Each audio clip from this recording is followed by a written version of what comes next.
জীৱনত আমি সকলোৱে কেতিয়াবা মানসিক বা শাৰীৰিকভাৱে আঘাত পাইছো, হতাশ হৈছো। কিন্তু আমাৰ এই যন্ত্ৰণাৰ বেছিভাগৰ কাৰণটো আমি নিজেই। সেয়া হয়তো আপুনি কোনোদিনে ভবা নাই। 70% মানসিক যন্ত্ৰণা আমাৰ নিজৰ চিন্তাৰ বাবে হয়। মনোবৈজ্ঞানিকসকলে ইয়াক দ্বিতীয় স্তৰৰ যন্ত্ৰণা অৰ্থাৎ ছেকেণ্ডাৰী ছাফাৰিং বুলিও কয়। গৱেষণাই কয়, যেতিয়া আমি কোনো বেয়া ঘটনাৰ সন্মুখীন হওঁ, আমাৰ মগজুৱে দুবাৰকৈ প্ৰতিক্ৰিয়া কৰে। প্ৰথমবাৰ হৈ যোৱা ঘটনাটোলৈ আৰু দ্বিতীয়বাৰ সেই ঘটনাটোক লৈ আমি সৃষ্টি কৰা নিজৰ চিন্তাবোৰক লৈ। আৰু এই দ্বিতীয় স্তৰৰ যন্ত্ৰণা ছেকেণ্ডাৰী ছাফাৰিঙৰ এই ধাৰণাটো গৌতম বুদ্ধৰ শল্যসূত্ৰৰ বা দুডাল কাঁড়ৰ কাহিনীৰ সৈতে হুবহু মিলে। বুদ্ধই এই মনস্তাত্ত্বিক সত্যটো অতি সুন্দৰভাৱে বুজাই দিছিল।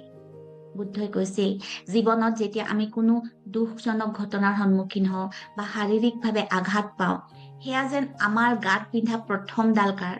আৰু এই দুখ স্বাভাৱিক আৰু ইয়াত আমাৰ কোনো হাত নাথাকে।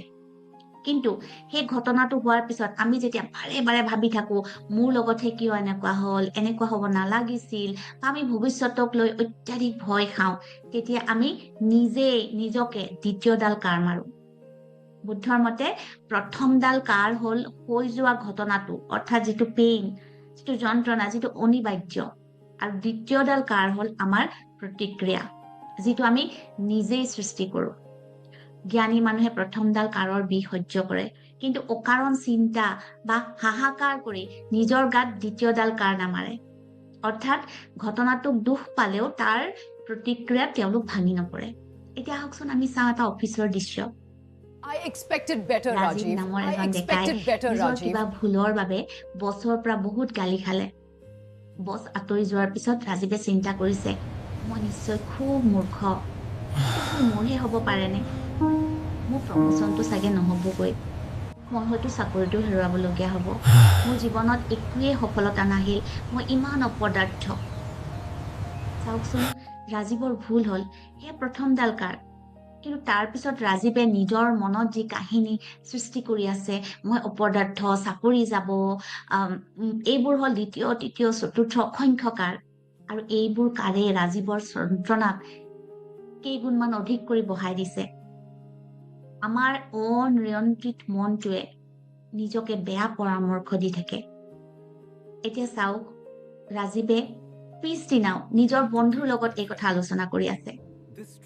ৰাজীৱে কৈ আছে, সিদিনা অফিচত মোৰ এটা ভুল হ'ল, মোৰ বৰ বেয়া লাগিছে। মই নিশ্চয় বৰ বুৰ্বক, সকলোৱে মোক হাঁহিব, মোৰ চাকৰিটো যাবও পাৰে। আৰু ৰাজীৱৰ সেই বন্ধুজনে ৰাজীৱক তেতিয়া ক'লে, চোৱা, তোমাৰ ভুল হ'ল, তাৰ বাবে তুমি গালি খালা, সেয়া তোমাৰ প্ৰথমটো আঘাত। কিন্তু এতিয়া তুমি নিজে নিজক আন অসংখ্য আঘাত কৰি আছা। মই বুৰ্বক, মোৰ চাকৰি যাব, এইবোৰ ভাবি আছা তুমি। এইবোৰতো তোমাৰ মনেহে সৃষ্টি কৰিছে। এইবোৰ চিন্তাইহে তোমাক বেছি যন্ত্ৰণা দিছে, দুখ দিছে। তাতোতকৈ তুমি এটা কাম কৰা, যি হৈ গ'ল হৈ গ'ল। মই মানো মোৰো ভুল হ'ব পাৰে। মই মোৰ ভুলৰ পৰা শিকিম। মই নিজে নিজক ভুলে শুদ্ধই স্বীকাৰ কৰিম, আৰু মই নিজে নিজক বহুত ভাল পোৱা দিম। তুমি এনেদৰে কোৱা। বন্ধুৰ কথা মতেই ৰাজীৱে নিজে নিজক ভুলে শুদ্ধই স্বীকাৰ কৰি ল'বলৈ, নিজক ভাল পাবলৈ সংকল্প কৰি বহুখিনি সকাহ পালে। সঁচাকৈ গৱেষণাই প্ৰমাণ কৰিছে যে যিসকল লোকে মাইণ্ডফুলনেছ বা সচেতনভাৱে এই নিজৰ চিন্তাবোৰক নিৰ্দোষভাৱে, নিৰপেক্ষভাৱে লক্ষ্য কৰিবলৈ শিকে, তেওঁলোকৰ যন্ত্ৰণা 57% কমি যায়। ঘটনা এটা হ'বই, কিন্তু মনটোৱে তাৰ ওপৰত অতিৰিক্ত কাঁড় মাৰি নাথাকে। নিজৰ মনৰ কথাবোৰ লক্ষ্য কৰক, নিজক ভুলে শুদ্ধই স্বীকাৰ কৰক, নিজক ভাল পোৱা দিয়ক।